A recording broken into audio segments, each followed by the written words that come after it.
Quando você imagina como era viver antigamente, provavelmente imagina lugares sujos e com tecnologias arcaicas, mas nem sempre as coisas eram assim. Algumas invenções do passado chegaram a influenciar diretamente algumas das tecnologias que nós usamos hoje.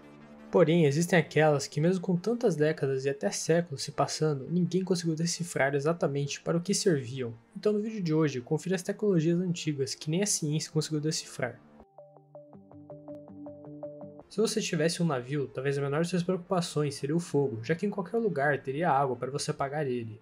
Menos se você estivesse enfrentando um navio romano, porque você teria que enfrentar o fogo grego, ou o fogo à prova d'água. Isso era um tipo de mistura viscosa e inflamável que conseguia flutuar na água sem se apagar. Não se sabe do que era feito, mas para isso dar certo ele teria que fazer a água não abaixar a temperatura do fogo, já que para existir o fogo é preciso ter oxigênio, algum combustível e uma alta temperatura. E na água a temperatura baixa e apaga chamas. Porém, essa mistura misteriosa ainda mantinha a temperatura e não fazia ela apagar. Não há registro sobre a exata composição química desta arma. Provavelmente os humanos esconderam ou destruíram a fórmula para evitar que caísse nas mãos de inimigos. Isso foi o terror dos mares, até que chegaram os turcos com algo ainda mais poderoso, a pólvora, que destruiu Constantinopla e causou o início do fim de Roma.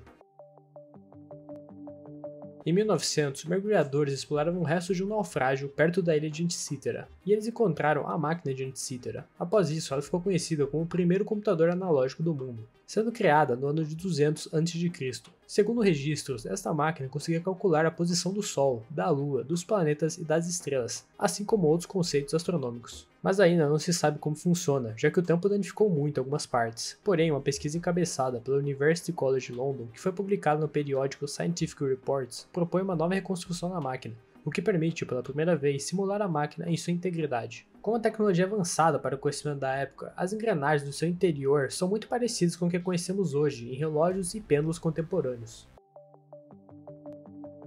Em 1793, uma escavação no interior da Inglaterra revelou um curioso objeto de metal, que tinha o formato de um dodecaedro, que é um polígono oco de 12 lados. Mais de 100 desses objetos foram desenterrados nos últimos anos.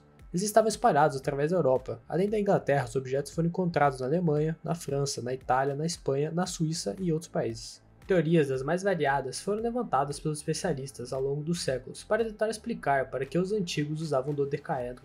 No século XIX, uma das especulações que ganhou bastante popularidade foi a de que o artefato era uma arma. No entanto, o objeto não é afiado, e sabemos que os soldados romanos atiravam bolas de chumbo nos seus oponentes. Então não faria sentido que também jogassem algo tão intrincado quanto o polígono metálico oco, com vários lados e aberturas. O fato é que, de acordo com Niels Beezer, vários desses dispositivos foram encontrados em regiões que foram palco de batalhas romanas no passado. Dessa forma, outra hipótese levantada é de que se trata de um instrumento de medição.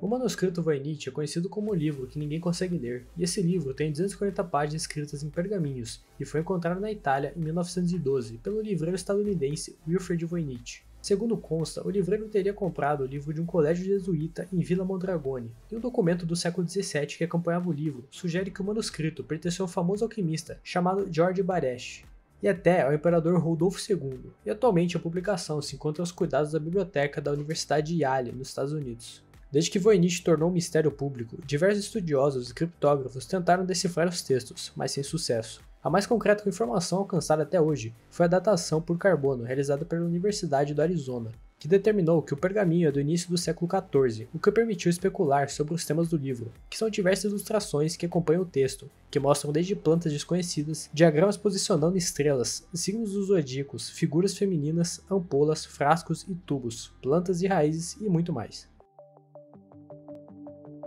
A espada viking de Ulfherbert é feita de um metal tão puro que confundiu os arqueólogos, já que os primeiros registros de uma tecnologia usada para forjar tais metais só havia sido inventado 800 anos mais tarde, durante a Revolução Industrial. Para ter uma ideia, você precisa chegar a uma temperatura de 1650 graus para tirar as impurezas do ferro. O carbono também é misturado para deixar o ferro mais forte. A tecnologia medieval não possibilitava aquecer o ferro a tão elevada temperatura. Assim, a escória tinha que ser removida por esmagamento, um método muito menos eficaz e que não era visto na espada viking. Um ferreiro moderno chamado Richard Furrier participou de um documentário para o National Geographic sobre espadas, e mais especificamente sobre a Ulfbert. Ele comentou sobre como o fabricante dessa espada poderia ter sido considerado como possuidor de poderes mágicos. Furrier passou dias trabalhando continuamente e meticulosamente para forjar uma espada semelhante. Ele usou a tecnologia medieval, embora ele a tenha usado de forma nunca antes vista, e a menor falha ou erro poderia ter transformado a espada em um pedaço de sucata. E por ser tão difícil de ser produzida, apenas 170 espadas foram encontradas, ficando conhecido como uma espada do futuro. Mas você, conhece alguma outra invenção bizarra ou até incrível? Bom, se não conhece, você pode clicar nesse vídeo aqui na tela, com as incríveis invenções do futuro. E se preferir algo um pouco mais antigo, esse vídeo das maiores invenções do século XX vai ser perfeito para você. Vida longa e próspera, e até mais.